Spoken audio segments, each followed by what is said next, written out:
ধর্মনগরে অনুষ্ঠিত সিপিআইএমের রাজ্য সম্মেলনকে কেন্দ্র করে উত্তেজনা। মানিক সরকার গো ব্যাক, রোজভ্যালির টাকা ফেরত দাও এমন স্লোগান দিয়ে প্রায় 200 মহিলারা বিক্ষোভ দেখায় ধর্মনগর শহরে। পূর্ব নির্ধারিত সূচি অনুযায়ী 31শে ডিসেম্বর মঙ্গলবার ধর্মনগর বিবেকানন্দ সার্ধ শতবার্ষিকী ভবনে ভারতীয় মার্ক্সবাদী কমিউনিস্ট পার্টির চতুর্থ জেলা সম্মেলন অনুষ্ঠিত হয়। যদিও এ নিয়ে বিগত কয়েকদিন ধরে জেলা জুড়ে বিভিন্ন বিতর্কের সৃষ্টি হয়েছিল, সব বাধা বিপত্তিকে উপেক্ষা করে মঙ্গলবার সকাল 10 ঘটিকায় দলীয় পতাকা উত্তোলনের মধ্য দিয়ে শুরু হয় জেলা সম্মেলনের কাজ।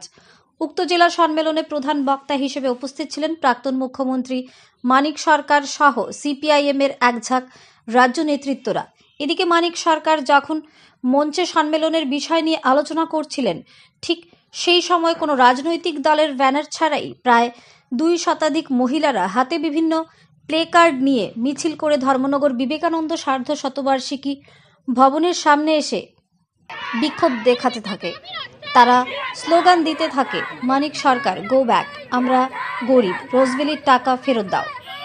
এমন বিভিন্ন স্লোগানে আকাশ বাতাস কাঁপিয়ে তোলে তারা।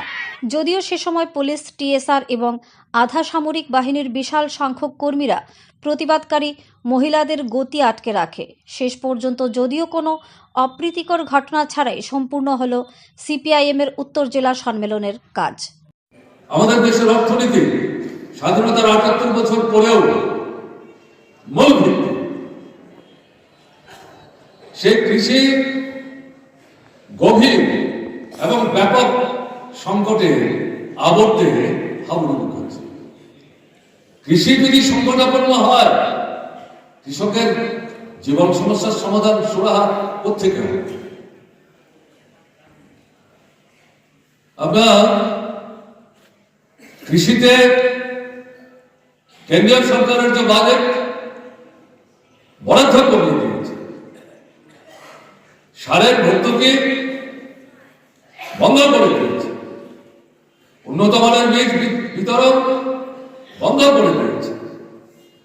সবচাইতে বড় কথা, উৎপাদিত ফসল জমি বন্ধক রেখে অথবা স্ত্রীর সোনা দানা গয়না বন্ধক রেখে ধার করে টাকা নিয়ে ফসল ফলিয়ে যে প্রত্যাশা নিয়ে এই ফসল বাজারে নিয়ে যাচ্ছেন, সাধারণ কৃষক যখন বাজারে ফসল বিক্রি করতে যাচ্ছে, সে ন্যায্য দাম পাচ্ছে না, সরকার তাকে সাহায্য করতে আসছে না। এই কৃষকের ফসল উৎপাদনের যা খরচ তার চাইতে কম দামে মধ্যবিত্ত ফরিয়ারা বড় বড় কোটিপতির কাছ থেকে টাকা দিয়ে বা তাদের পরিকল্পনার অঙ্গ হিসেবে তারাই টাকা দিয়ে মধ্যবিত্ত ফরিয়াদের বাজারে পাঠিয়ে স্বল্প দামে কম দামে কৃষকদেরকে, যেহেতু তারা ধার ধারা করে টাকা নিয়েছেন, ফসল বিক্রি করে টাকা দেবেন, ফসল বিক্রি করতে না পারলে পর তার দেনা পরিশোধ করতে পারবেন না, জমিটাই চলে যাবে, সোনা দানাও ফিরিয়ে আনতে পারবেন না। যুবতী মেয়ে পাত্রস্থ করবার জন্য অপেক্ষা করছেন, কি করে তাকে পাত্রস্থ করবেন? বাধ্য হয়ে কম দামে বিক্রি করছেন।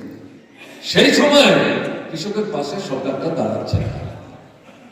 3 মাস 4 মাস পর যখন সাধারণ কৃষকের হাতের ফসল শেষ, ফরিয়ারা অল্প দামে কিনে গুদামজাত করেছে, তখন সরকার বাজারে নামেন ফসল কিনবার জন্য।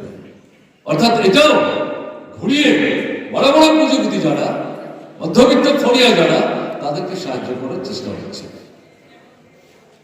এই তো আমাদের অবস্থা। গত বছরটা যেটা আমরা পেরিয়ে আসলাম, আমি যে 3টা মূল বিষয়ের কথা বলছি, তার একটারও সুরাহা হয়েছে, সমস্যা খানিকটা কমেছে, সাধারণ মানুষ একটু রেহাই পাচ্ছেন।